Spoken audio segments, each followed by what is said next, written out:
Folks, as you probably know, I'm on the cusp of doing a free webinar or free event with 500 folks talking about how I would get started with one rental at a time today, assuming I have 0 units and I've just got to move forward.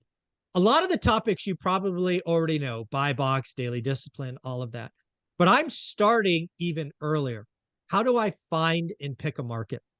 And as I am doing research, as I've been going out there and trying to collect what other people are saying, something has been constant that I think is, I don't know, somewhere between a mistake and idiotic. And that is the notion of the core four. Let me lay out what the core four is. But before we do that, let's welcome Dion to the show. How you doing, Dion? Howdy, I'm excited to be here because I'm familiar with where the term the core four came from.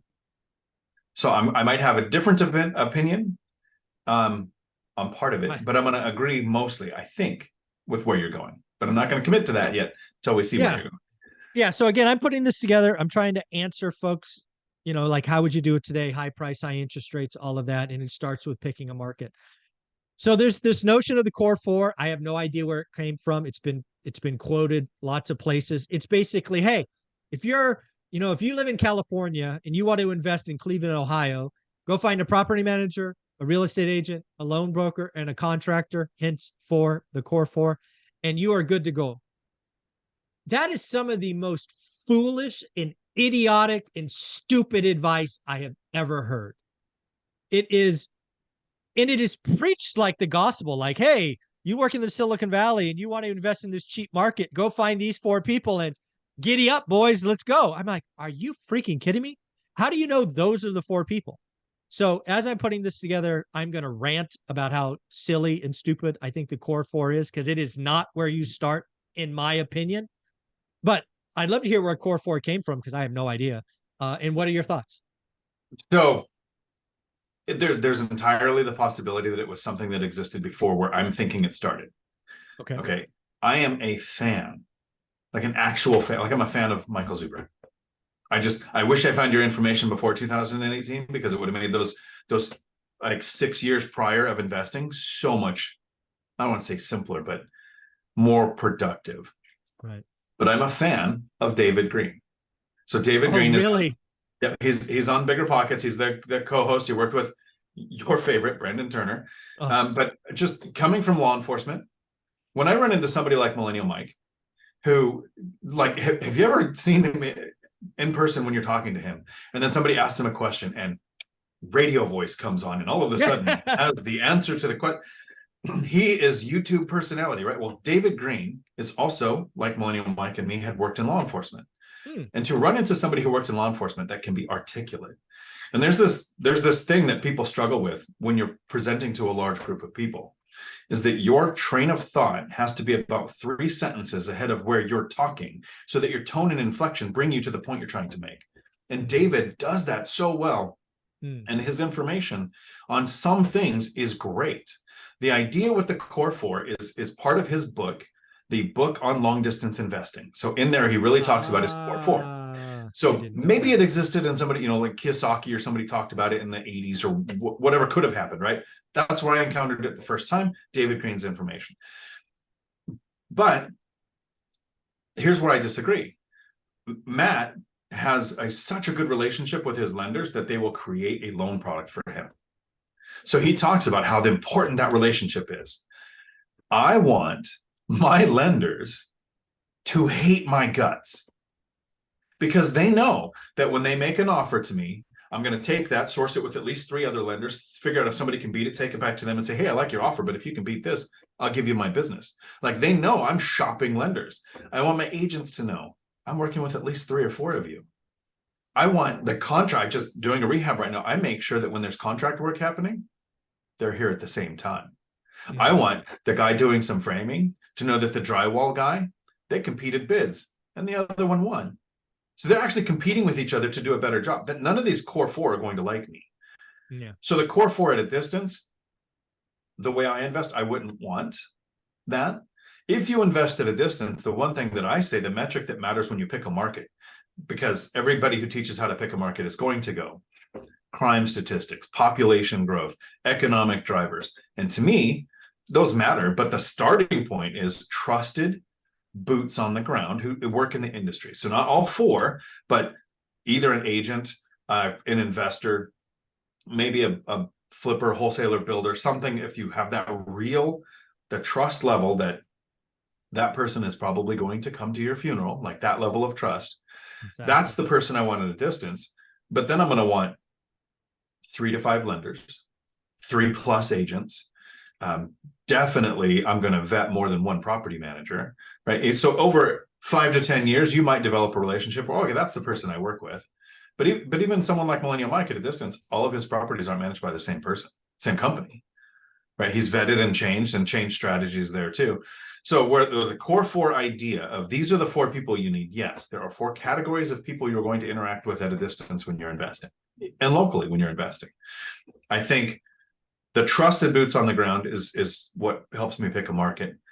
The property manager relationship over time is so important that I would vet a few, probably cycle through a few. I think you had 5 in your first couple of years you went through before, and that was even locally, 2.5 hours locally. I would do that too, because at a distance, I think the person that matters the most is the property manager. Locally, the person that matters the most is your handyman. If you're self-managing locally, your handyman makes or breaks your systems. And I have several of those that I work with, and a system for finding more when I need to. So I like the source being from David Green, generally has really smart information.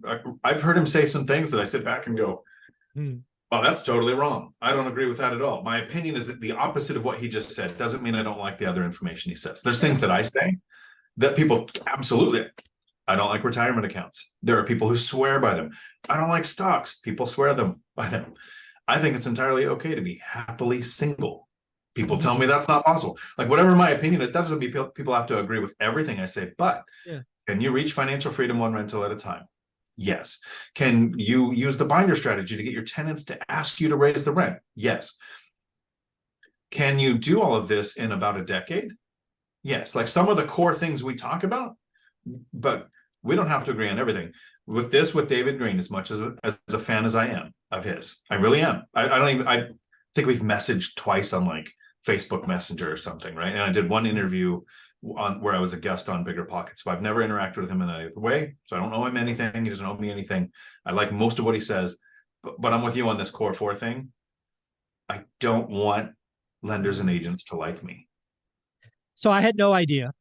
I heard core 4 when I interviewed Lattes and Lisa's. She's a 25-year-old, started investing at 23, 23 and quit her job. And that's where she and I got talking about core 4. I had no idea where it came from. I did interview David Green way back when. Had no idea it came from him. But here's my strong and passionate reaction to this. I've been coaching people up on how to get started in one rental at a time now for well over a decade. And by all accounts, pretty darn successful at getting people started. I know when a message resonates and people get attracted to it, it may not be good for them. Example, core 4. The core 4 makes beautiful, very logical, and easy sense. When you tell a new investor who lives in California that's going to invest in Memphis or Indianapolis or Nashville or Detroit, go find a property manager, a banker, a contractor, and an agent. That's your core 4. Make sure they're good people, blah, blah, blah, blah, blah. It makes perfect logical sense. And because it's logical and simple, people take action. But now, having coached up people for a decade, I know they fall down. They don't cross-verify. They don't check. They don't do this. They don't do this. They haven't even found a buy box yet. So let me be very clear. The core 4 makes great logical sense, but it is absolutely not where I would start. In fact, in the session that I'm going to do on the 13th, I'm going to be picking a brand new market that I have never researched because I want to show people exactly what I'm going to do. I will not cheat and pick Fresno, California. That is dishonest. I guarantee you, I won't be picking and interested in an agent, a contractor, whatever the other ones are. That's not where you start. Where do you start? Go find 5 to 10 other investors who are killing it in your market, buying what you want. Then, only then, do you go out and look for your core four, which, oh, by the way, is likely a reference from the people that are already killing it. If you follow the core four and you pull up, I don't know, Bigger Pockets or Yelp or whatever you pull up to find people, and you go, check, oh, I found a contractor. Oh, I found this. You're going to lose money. The core four, it's like in my first book, I railed against the 1% rule. The core four is just like the 1% rule. It takes the interested, gives them a simple thing, and now they feel like they're making progress. No, you idiot. Now you're likely picking D-class properties in war zones, and your Excel spreadsheet's going to lie to you. I feel as passionately about how stupid the 1% rule is how stupid the core four is to start. You may get a core four. In fact, I would argue you will have a core four, but it's not where you start. So, rant over. So it's almost like we could do a series of these. I'm going to give you 3 quick examples of how you said the core four is simple and sounds logical, so it attracts people. Yeah. Who then probably fall on their face sometimes because that's so simple and logical. Yeah. So here's 3 quick examples. The first, when you hear somebody say, I'm going to start with wholesaling or flipping so I can generate some capital so I can invest in real estate. Like cookie cutter comment, that's exactly because it sounds simple and logical. There's a chronology. I'll build some money. I'll put the money to work. I'll buy and hold. Well, instead of just earning more money and saving money and then getting into real estate, you're going to create a job that worked really well for the last decade because it was an uptrending price market with a downtrending interest rate market. And you could make huge mistakes and the delay fixed whatever problem you created that might not exist now, right? So as soon as you add the actual elements of what it would take to do the strategy, yes, the simple concept of if I do wholesaling, which is not using my money, or flipping, which means I can actually generate large amounts of capital because I've seen it on HGTV. And then you could fall on your face. Okay, so that's the first one. The second one is my favorite. Well, my second favorite, because I'm with you on the 1% rule. That's the one. Every time I hear that, I'm like, okay, it's flawed, outdated. Worked great in 2010 when there were all of these foreclosures going on and you had thousands of deals to filter through. But is that the case in your market right now? No. So, but Burr. Oh. See, that's the reaction I have. It's the only topic that got 2 chapters in this book because Burr is so dangerous. It's a great. I'm doing my first one after a decade of investing, after reaching financial freedom, with a full portfolio that can support all of the mistakes I'm probably going to make. And I know this is my last Burr. Yeah. I started with this. There's plenty of slips twixt a cup and a lip. Is your ARV right? Are they going to appraise the way you expect? His appraisal doesn't work on a refi as it does on a purchase. Is your timeline right? Is your rehab estimate right?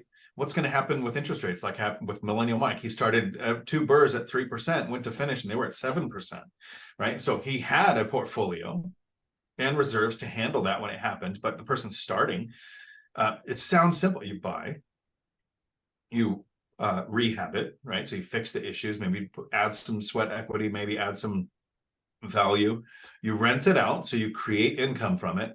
Now you refinance it, which now you have a cash flowing property, possibly pulling out all of your money. So you have nothing in, you get an infinite return, and then you repeat it. So the Burr strategy, simple, logical, attractive, brings people in, and then they fall on their face. And then the third one, and I had this when I started talking. I love the way my memory works, but it was the stack, right? Robert Kiyosaki goes to Monopoly. 3, and I forget the colors. 3 greenhouses, 1 red hotel. 3 greenhouses were 4. vice versa. 4 greenhouses. 4, right, there you go. Okay. So we never played board games at my house because we'd all murder each other. But so I get the stack. So that means bigger is better. And so if it sounds simple and logical, you buy a few, you create some equity because they appreciate, you have to pay down. And then when you sell them, you can 1031 into this big, huge thing and have a big, huge asset, which does a couple things. One, what's the difference between lending between a single family house, a triplex, and a 20plex? Right? You don't get fixed rate 30-year debt. You add loan of reevaluation periods, you add NOI and all these things that you need to learn about. And then what happens when you have a 10plex or a 20plex instead of a bunch of spread out duplexes or single family houses? You're pulling all your tenants from one area.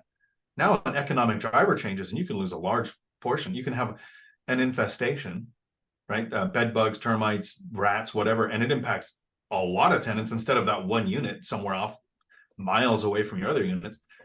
It's a very simple, logical concept that draws people in. So I kind of appreciate that, because my job in the analogy is to get people from the parking lot of the stadium into the stadium so that they can meet you and all your millionaires. And then you guys can show them how to get to Matt to actually handle their own rehabs and managing their properties.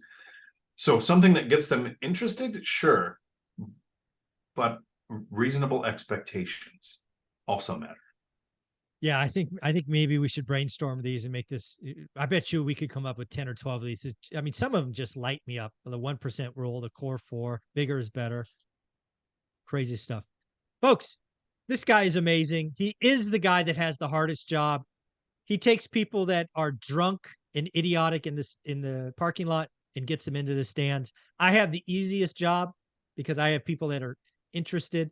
And then Matt closes them by showing them again what's hard. So I really love the fact that I've surrounded myself with a great teacher and a wonderful practitioner.